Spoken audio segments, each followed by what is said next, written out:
अस्सलामुअलैकुम। आवाज़ और तस्वीर की दुनिया में SNN न्यूज़ के साथ मैं हूं सवेरा शाहिद। खबर शामिल करते हैं शोरकोट से। यहां म्यूनसिपल कमेटी शोरकोट की नाअहली की वजह से उस्मानिया रोड, पुराना अस्पताल रोड और गली मोहल्लों में सेवरेज मुसलसल बंद। गटर उबलने लगे। सेवरेज का गंदा पानी दुकानों के अंदर दाखिल होने लगा। आवाम और दुकानदार शदीद मुश्किलात का शिकार। CO म्यूनसिपल कमेटी शोरकोट खावे गफलत के मज़े ले रहा है। दफ्तर में लेट आना उसका मामूल बन चुका है।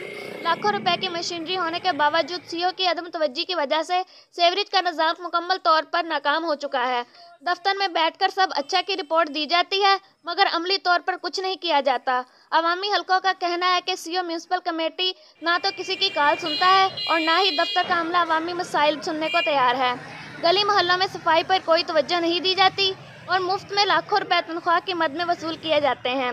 अवामी समाजी हलकों ने डिप्टी कमिश्नर जंग और असिस्टेंट कमिश्नर शोरकोट से मुतालबा किया है कि शोरकोट के गली मोहल्लों की सफाई और सेवरेज के मामलात पर खुसूसी तवज्जो दी जाए ताकि आवाम की मुश्किलात में कमी लाई जा सके।